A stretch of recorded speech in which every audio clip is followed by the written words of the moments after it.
Good evening and welcome everybody. I'm delighted that you could join us tonight, and I'd like you all to give a very warm welcome to James Coupe, who is the head of photography at the Royal College of Art. And not only that, he's flown in from Seattle. So we are very fortunate indeed that he could join us. And he's going to talk about a subject which is very hot at the moment in terms of the power of imagery on the internet. TikTok obviously being high on the agenda right now, but talking about installation art, video art, and various internet projects. James, I'm absolutely thrilled that you could join us. Thank you very much indeed, and we're all really looking forward to your talk. Thank you. Over to you. Thank you. Hi everyone. It's nice to have met some of you, and looking forward to maybe your questions as well, and we'll see how we get along with these themes. I'm going to try and talk about photography in a fairly expanded sense, and so some of the things which I show you, you might not think of as photography, but I'm going to call it photography anyway. I'm going to talk about it within the context of the photography program at the Royal College of Art, and focus on work made by alumni and faculty from the program, who I think, given the fact that the photography program at the RCA was established in the mid-1990s, we're dealing with over 25 years worth of practice. And that includes, of course, Idris Khan, who is in the exhibition that you've all seen here. So the photography program at the RCA is specifically focused on an approach to photography that's rooted in fine art practice. And that's something that's not always the case in art schools. When you have a photography program, sometimes it has roots in more commercial approaches to the medium, design, fashion, that kind of thing. The RCA was very much determined to say this is part of fine art practice, and I think that's very important as we think about what photography is and how experimentation works in relation to it. So as a result, the work that's emerged from the photography program is quite diverse, and as I say, in many cases it might not even look like photography at all.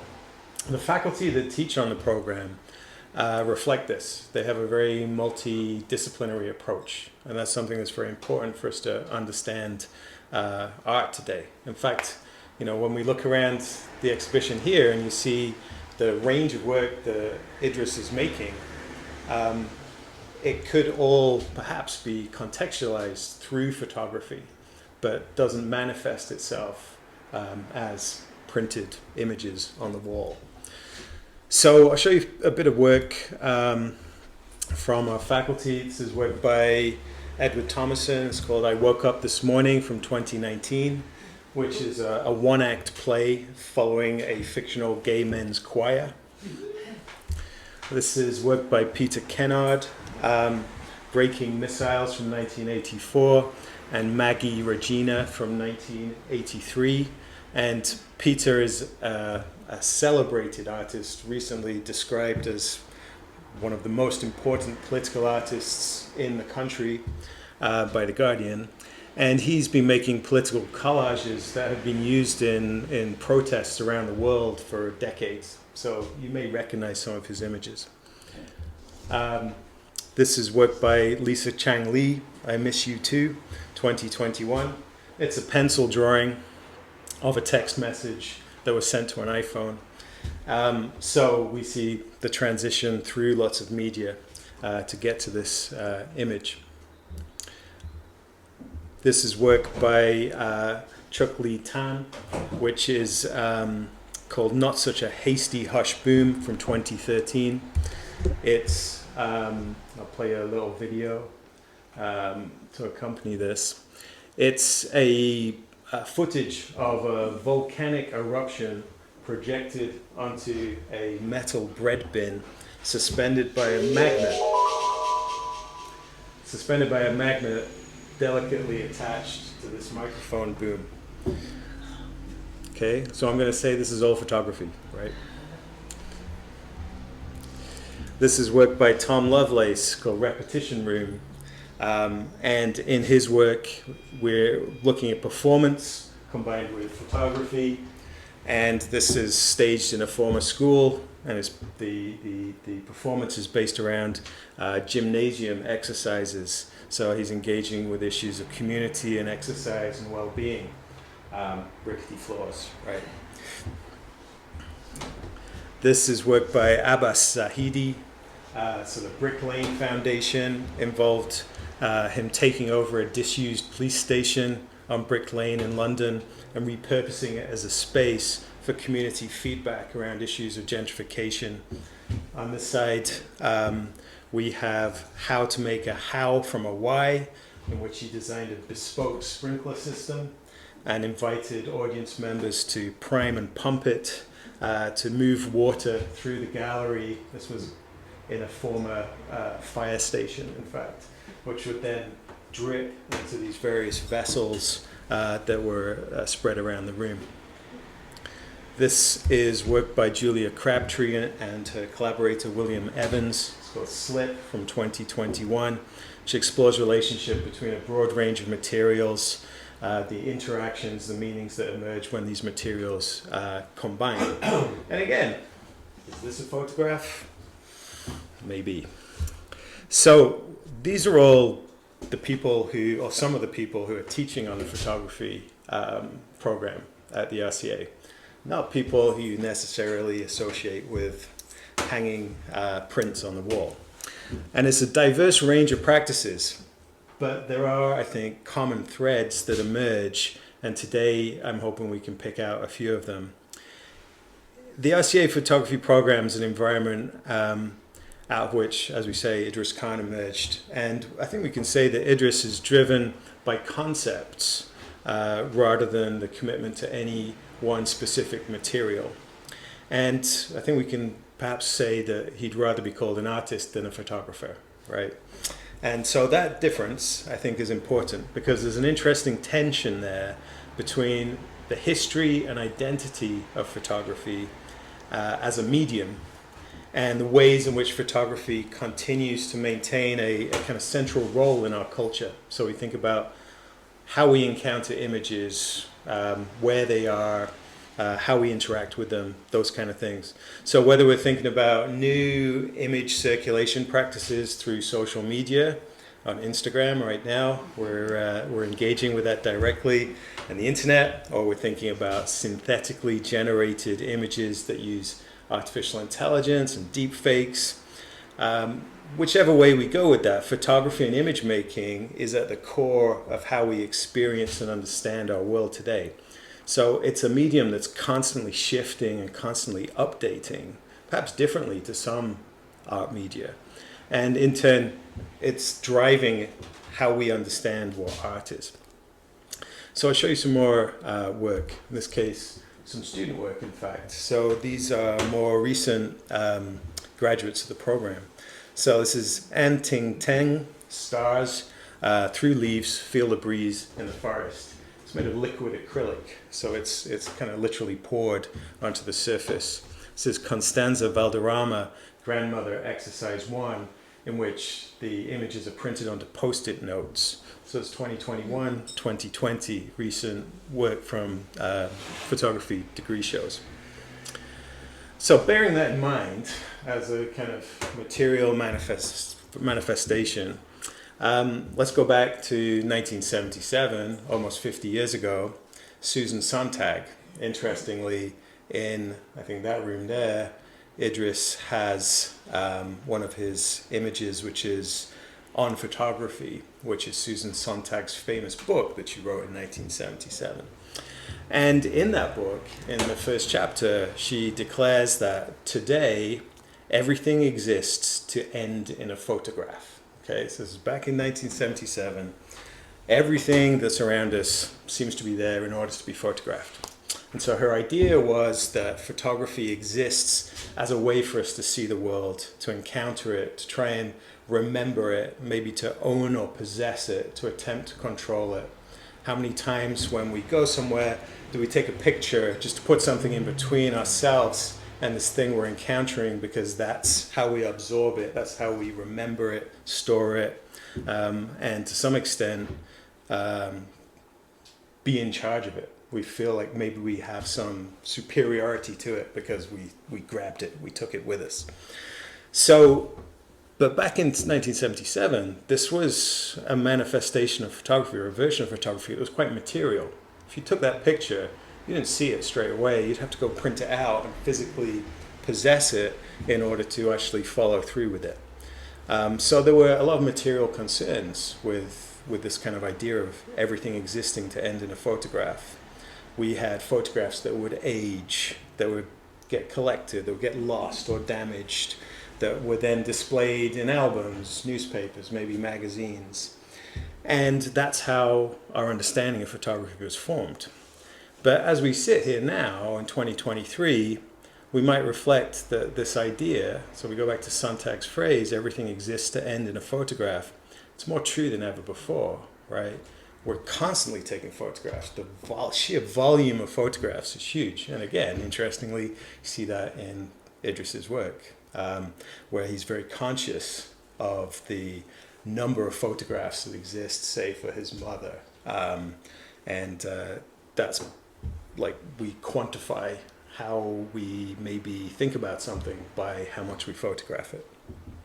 So it's more true than ever before, but what's expanded is this material dimension, because our collections of photographs don't tend to be physical anymore, right? So we've almost left this material dimension behind.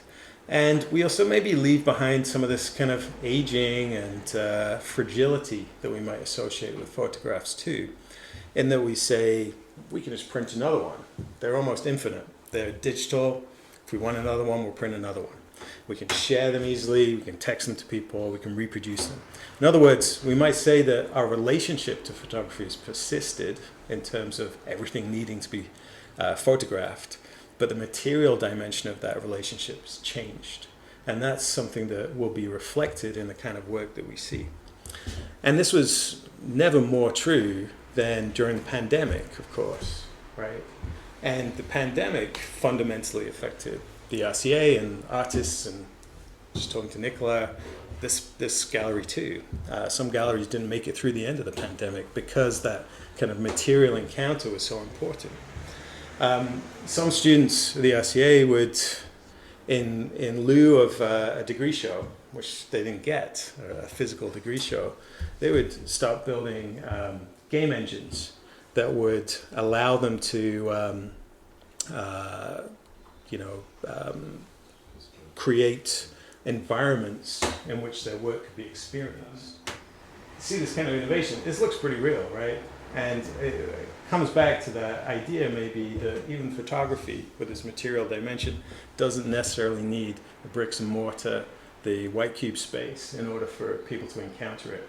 And we see the pandemic as something that maybe spurs innovation in that direction. Let's add a few other things into the mix. So here's some more work.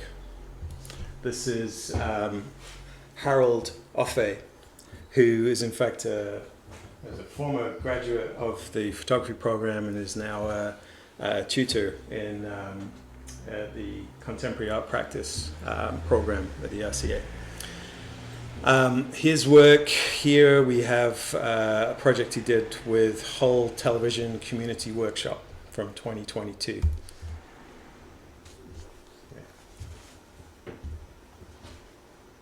So this is from his project where he did a collaboration with Hull Television Workshop. Hello and welcome to Hull Television Workshop.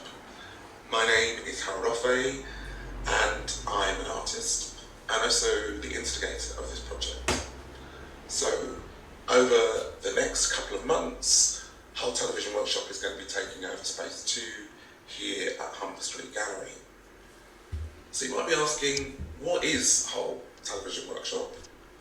Well, effectively what it is the production takeover of the gallery's piece. So instead of the usual format of coming to see an artist's work, a group show, a solo show, as a visitor, when you come into the space, for the first 6 weeks, what you might encounter is the gallery as a studio, a production space. So, together with Humber Street, we've developed a number of partnerships with community organisations in Hull, and we've invited them to make a series of programmes.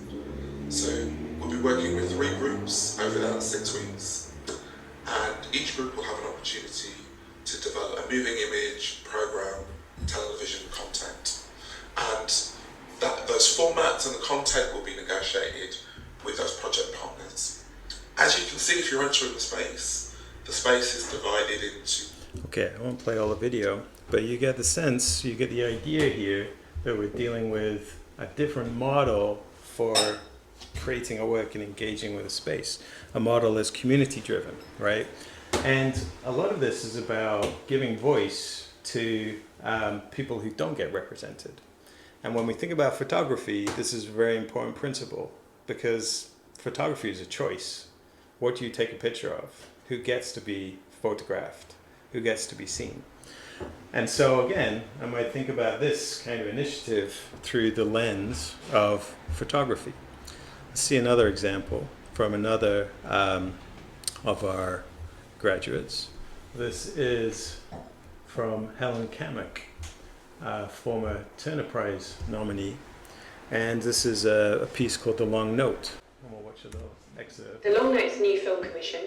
It's a film that's celebrating and acknowledging, I suppose, the role of women in the civil rights movement in Northern Ireland, but specifically in Derry. My practice is one that often looks at the idea of history, and I don't think of it as a single history. I think about histories as multiple. So it's the stories that make up histories. So we went on the march and we went up to Craig.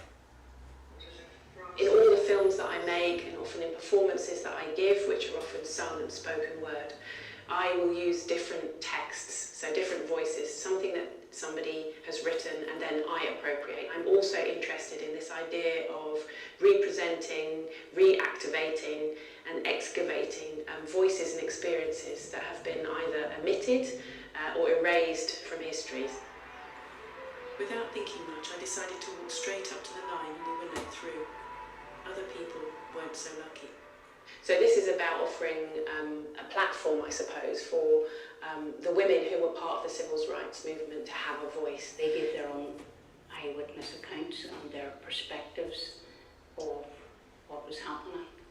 And it's very interesting in the film to see how that perspective differs from the sort of mainstream story, which needs to concentrate on big issues, crises, iconic happenings. It's not just about the people who've been activists, but also people who'd made decisions, who decided they wanted to come on marches because there was something going on that was affecting their families, their friends, their homes, their communities. It wasn't about politics, it was about our civil rights. Always about how we were going to survive, our families, our neighbours. So I also bring in Bloody Sunday in Selma, Alabama, into the piece as well, because there are these connections, and it's about looking out as well as looking inward, and the inward is about commemorating and acknowledging what happened here, and the looking out is thinking about and remembering the connections that were being made also by activists across the world. Okay, so we're getting that idea then about what gets seen, what gets represented, and we see how important that is.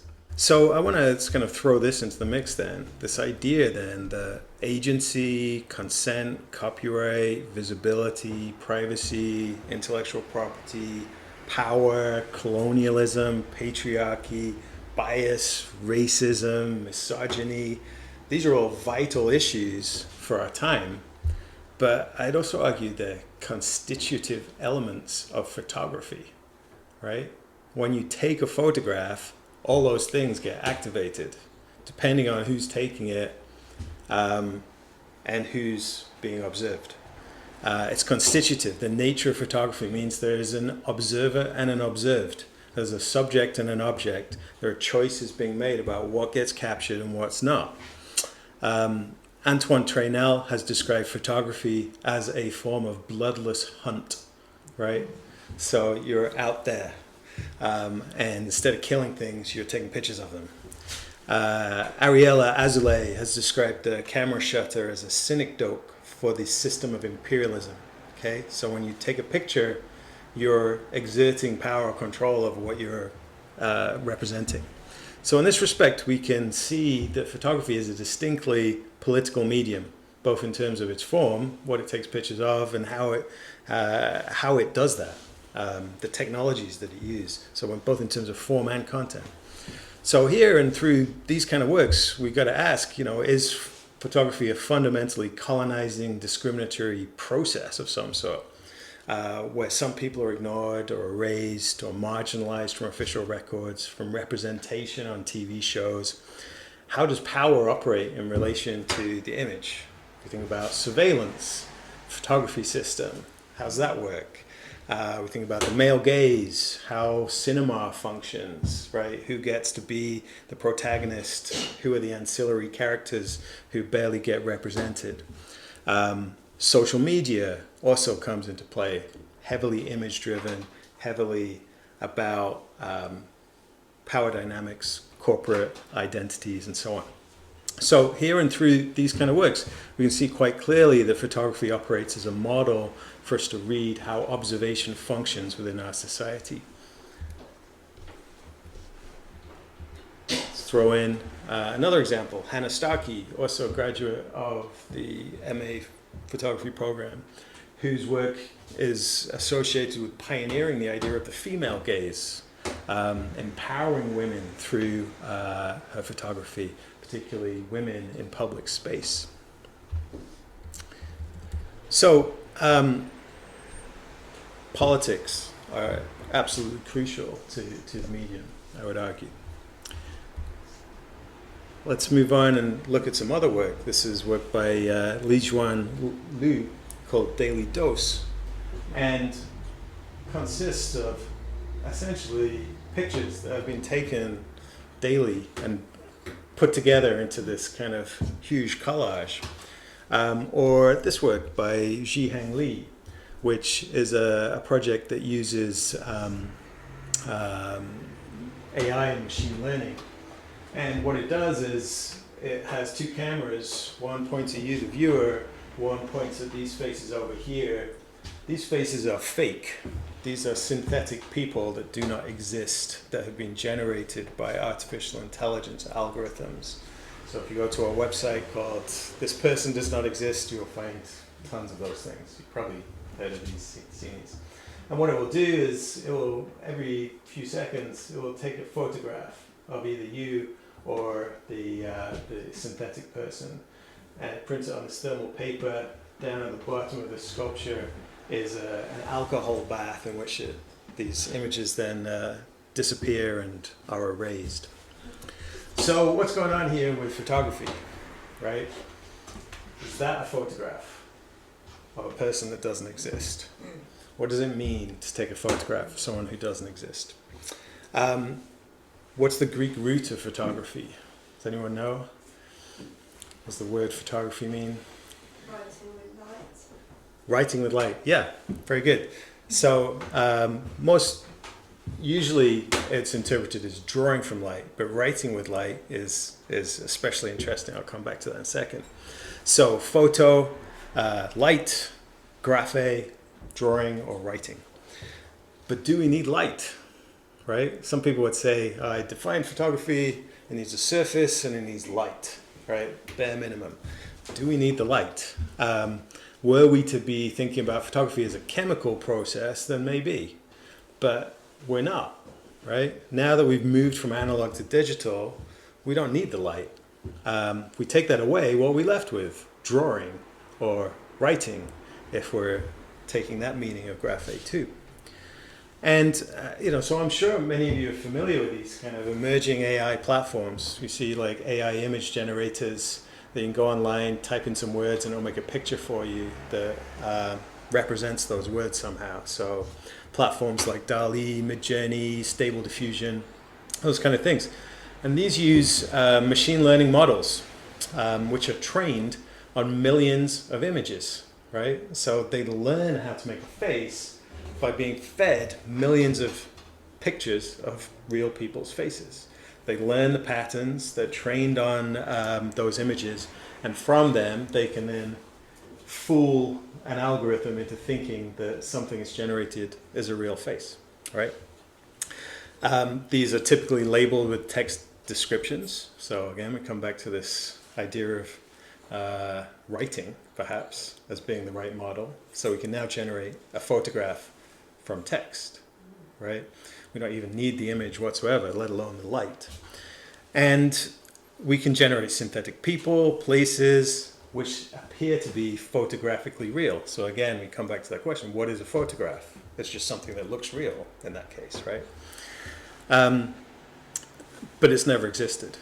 So photography's been traditionally associated with something called indexicality, right? The idea that when you take a picture of something in the world, it exists. The thing that you take a photograph of is a real thing that's on the other side of that lens.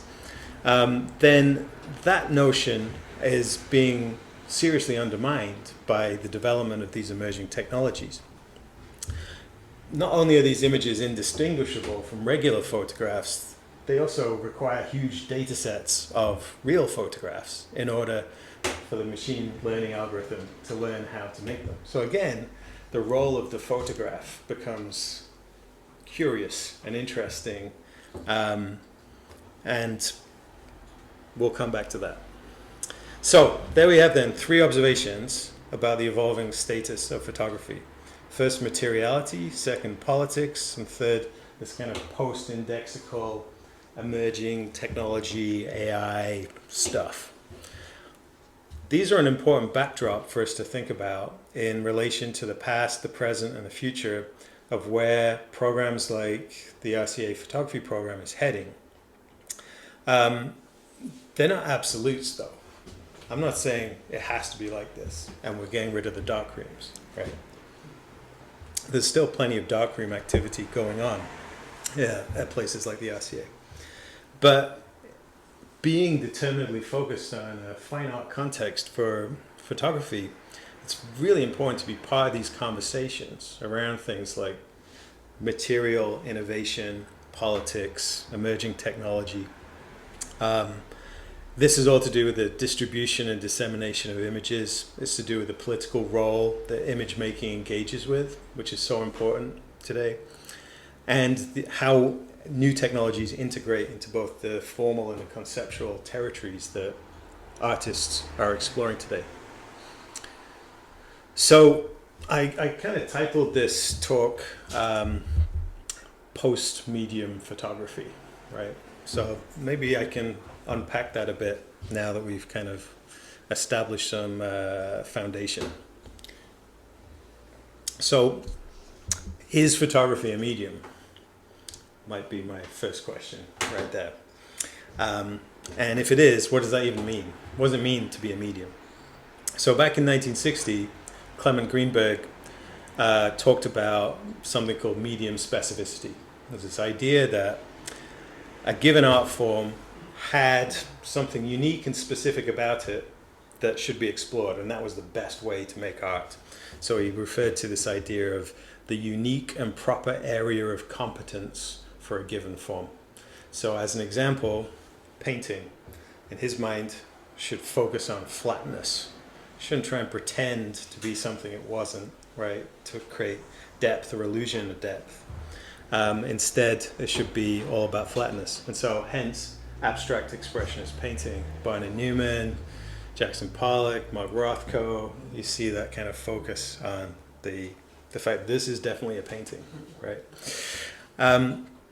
In the case of photography, what would be its kind of core, unique areas of competence? We might say, well, it's about materiality, it's about the fragility of this medium, but actually not anymore. It used to be about light and surface, but actually not anymore. So photography is an elusive medium, and it doesn't tend to have a fixed identity or form. It's one that seems to have been particularly well suited to keeping pace with the sort of socio-political, technological possibilities of our time. So it feels like maybe a more live medium in that sense. Let's look at some more work. Idris Khan, okay. Homage to Bernd Becker. So this is 2007. I don't think this is in this show, but it uses techniques that you recognize from the work you see here. It's something that I think helps us think more about these constitutive elements of photography, the things that make photography distinctive. So first, we might say that photography is a medium that's premised on reproduction, right? If you have a photograph, is there such a thing as an original version of that photograph? No. Okay. Helen Kamek earlier, in talking about civil rights in Ireland, was very keen to talk about this idea of reproduction, redoing things, constantly remaking things. And I think we could detect like a photographic mentality in the work that she was making, even though not all of it was photographs. So we go back to 1935. The theorist Walter Benjamin writes an essay, a very famous essay, which was called The Work of Art in the Age of Mechanical Reproduction. Some of you may have heard of this. It's an essay that concerns the development of art forms from industrial processes. So things like photography, printmaking, and film being primary examples. For Walter Benjamin, this changed the aura of the artwork. So if you have something that doesn't have an original, does it feel the same as something you know there's only one of, right? And the origins, interestingly, of some of those art forms which have auras was based in things like ritual or magic, right? The idea that this was, I don't know, Jesus's toenail or something, and so we have an aura around it. But with photography, not so much. So there's no original, only reproductions. So there's a loss of authenticity, a loss of ritual. And this, maybe this is like an obvious point when we think about what photography is versus other media. But it also is something that enables photography to establish an interesting relationship to its own history. And so we can see this here, because these are, this is a collage, a layering of dozens of photographs by the Beckers, Bernd and Hilla Becker, who were two artists who would go around Germany and build entire bodies of work taking pictures of water towers and other industrial structures. And here is homage to Bernd Becker, I think made just after Bernd Becker died.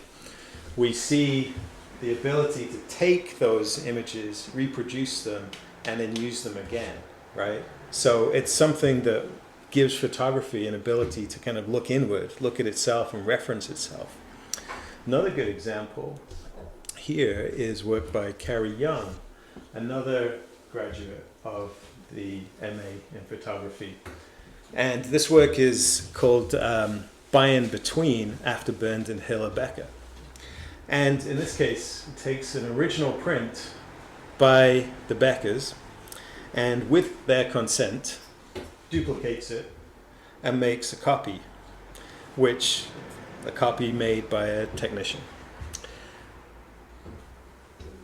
Also added into this work are these doublets. They're pairs of words. By and between, do and perform, force and effect, appropriate and proper, will and testament. These kind of words which, they're like legal pairs of words, if you like, which add emphasis and nuance through repetition, but effectively mean the same thing, right? What's the difference? What do we get when we copy something? Is this still by the Beckers, or is this by Carrie Young? Who's the author here? By duplicating something, we open up important questions about authorship, consent, originality, value. Is this more valuable than that one?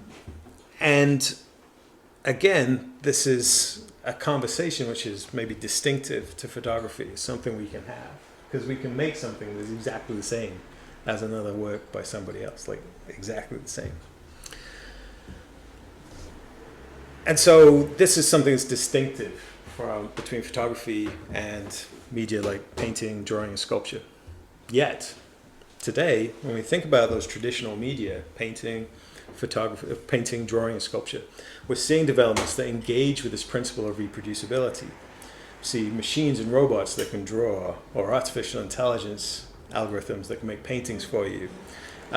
We see industrial fabrication processes that allows physical objects to be precisely reproduced. We see online paintings, we see editions of artwork, sculptures, we see NFTs and so on. So arguably, photography has kind of infiltrated those kinds of media in order to make this principle of reproduction persist. And so what we see there is a kind of a erosion of the difference between these media, right? And at this point, we're getting into this term post-medium.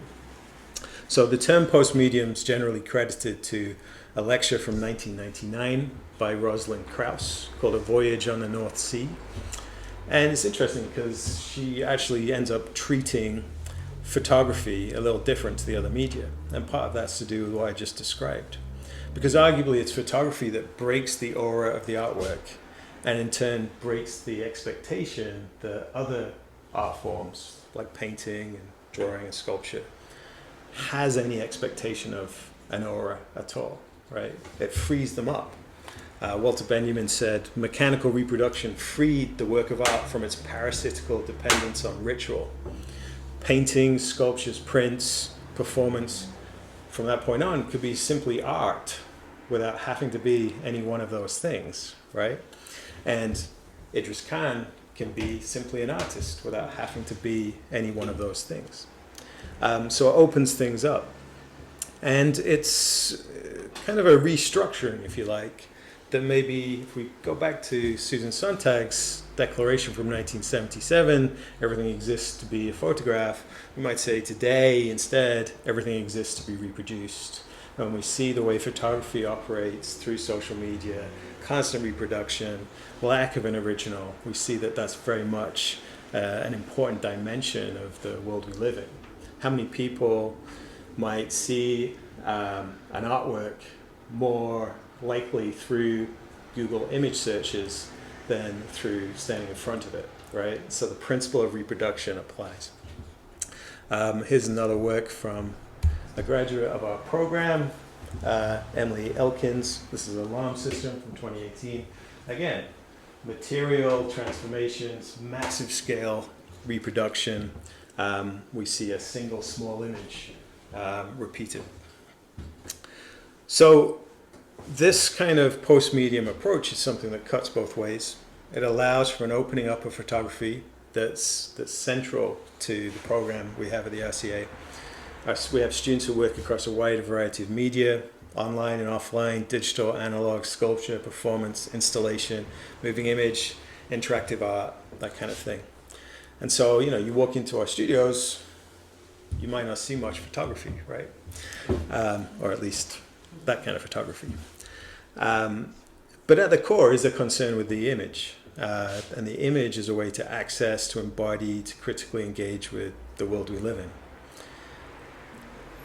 I'm kind of conscious of this term which the theorist and art historian Jack Burnham spoke of in the 1960s. He had this term he used called craft fetishism, right? Craft fetishism.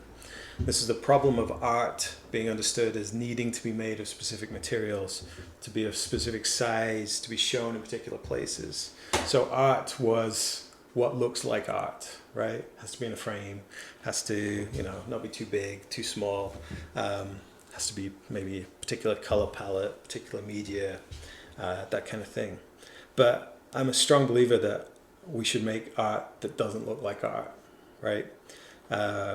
We should be ready to experiment, to take risks, be able to leave behind conventional materials, contexts, institutions where appropriate for the ideas embedded in the work.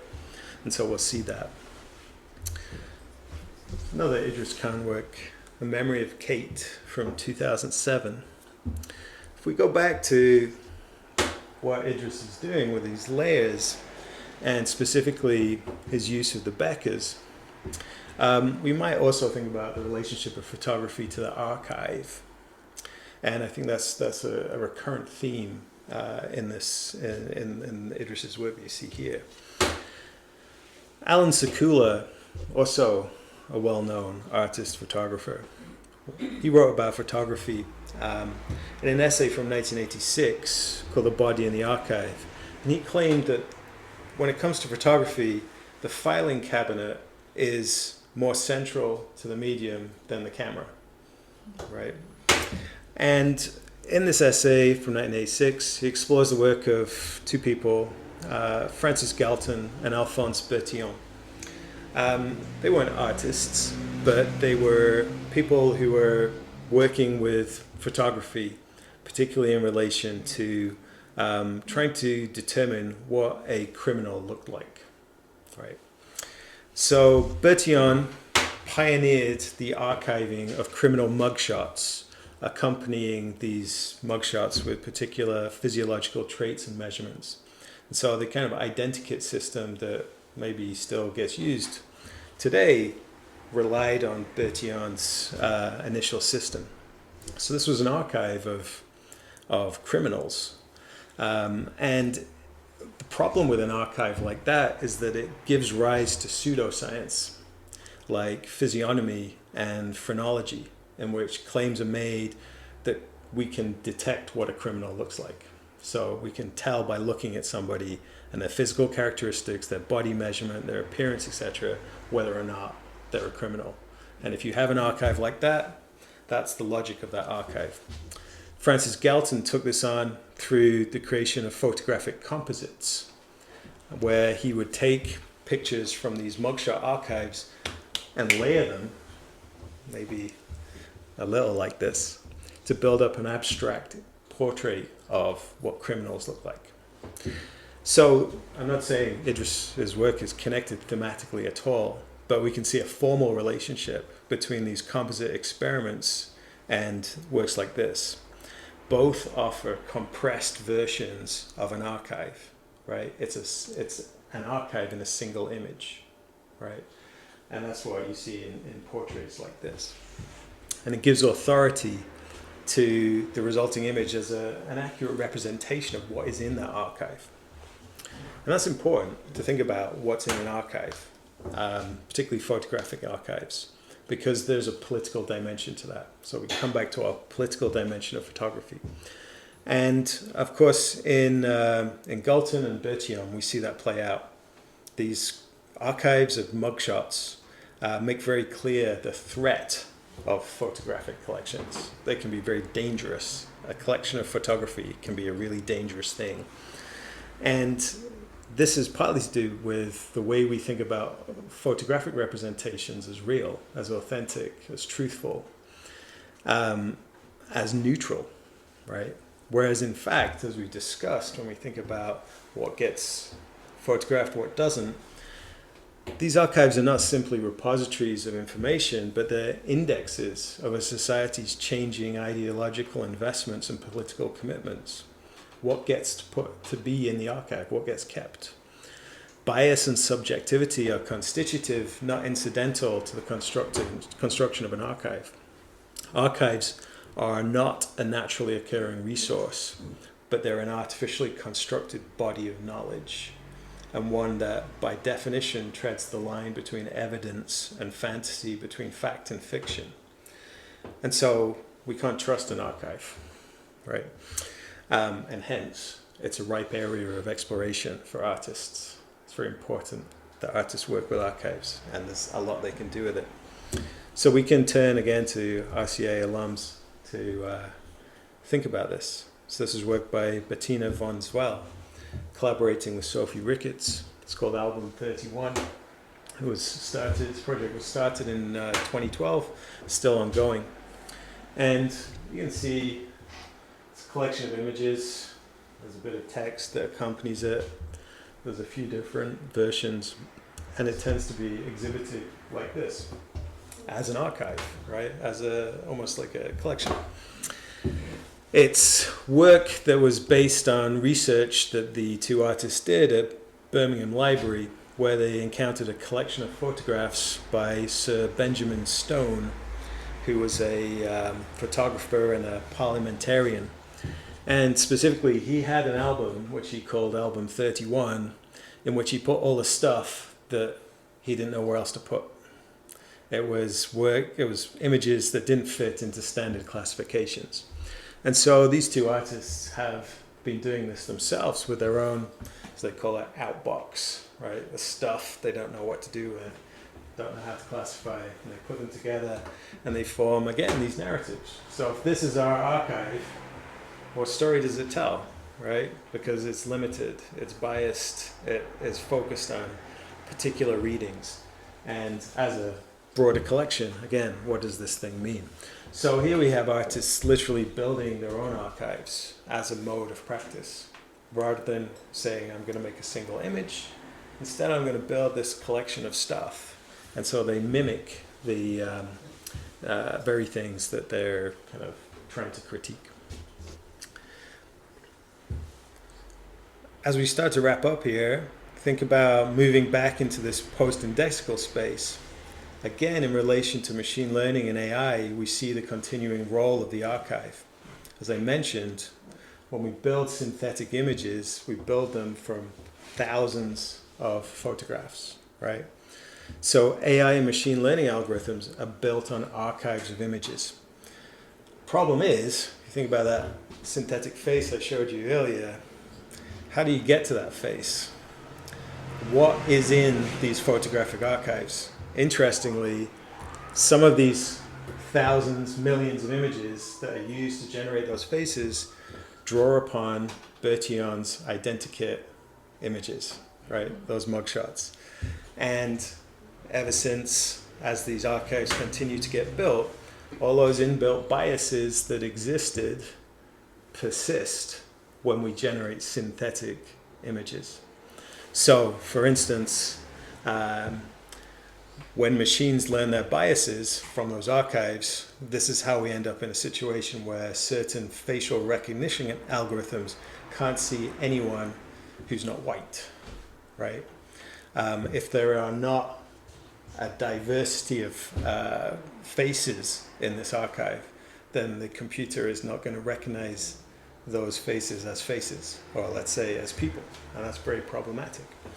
Joy Buolamwini at the MIT Media Lab, who's African American, encountered this herself as her face was not being recognized by computer systems, and looked at the root of those algorithms and discovered this was indeed the case. Or when we think about certain profiling systems that are built on these AI principles that will always interpret people with particular demographics as either criminal or poor or uneducated or unemployed, then we're in very dangerous territory where these biases, when normalized by machine learning algorithms and pervading our society, those biases are retained. So, show you one of my own projects. This is a project from 2020 called Warriors. And this was shown at the International Center of Photography. It's a series of large kind of excerpts from a cult film called The Warriors by Walter Hill, which is a gang film in which a whole bunch of different gangs from around New York come together. And each gang has their own kind of different demographic, if you like, different outfits, different demographic profiles, and so on. And so what we did in this piece is people coming into the museum would go to iPads and actually a little ring light, a bit like this one here, and have their picture taken, and these machine learning algorithms would profile them and then would take their face and deep fake it into these gangs. And so people would be put back into gangs, and then the excerpts from the films would play out. Okay, so again, thinking about that kind of post-indexical building images from these sort of biased systems in order to make them visible and show us how the machine sees you, how it would categorize you. So, just to conclude, when I was interviewed for my job at the RCA, and I've only been at the RCA since January, so I'm still figuring all this out, hence my jet lag. One of the first questions I was asked in that interview was, do you believe there is still a place for medium-specific programs like photography in our school? And so that's perhaps a contradiction of sorts. Like, some art schools don't do this anymore. They just have art programs. They don't have those individual disciplines. So my answer to that question was a bit shorter than it was today, of course. But photography, I would say, is inherently post-medium, right? I hope I've kind of demonstrated that nevertheless, it's very useful and important for artists to have something to push up against, right? To have a history, a tradition, maybe a sense of what the inherent kind of properties of a medium are in order to push up against it, but then diversify their practice in relation to that, to not feel constrained by those traditions. And so I think as we look through some of these works, and the show here, of course, as well, photography gives us a model for thinking about how to function as an artist. We might think about photography, regardless of medium or material or what have you, as a three-part process: capture, process, and publish, right? So we're capturing somehow something. How we capture, we might capture by downloading something, appropriating something, algorithmically generating something, asking somebody else to take a picture for us. All kinds of ways we might capture, which don't ever require us to have a camera in our hand. Which then begs the question, what are you doing as an artist? You're making decisions, right? The primary mode in which artists are operating today is choosing and selecting and searching. And that's entirely appropriate for the way that we interact with the world today, the way we interact with information today. And it's essential to photography: choosing, selecting, searching. Then we think about, once we've captured something, what do we do with it? We process it, but that doesn't have to be a chemical process. We might fake our images, manipulate them, alter them, collect them, archive them, train them, use them to generate other images, reprogram them, etc. So there's lots of ways we can process and transform the thing we've captured. And then once we've got them, what do we do with them? Well, we don't have to print them on photographic paper and stick them on the wall. They're highly mutable. They can stay static or they can move, be videos. They can become archives, they can become installations, they can become publications, whatever that means today, right? They can become NFTs, social media. They can be used to generate physical objects by 3D printing, and so on. So lots of diverse possibilities, which I think, when you encounter these kinds of objects and systems and works, maybe now we can look at them and think, well, they're photographs, right? So it's a good time to be a photographer, and thanks very much.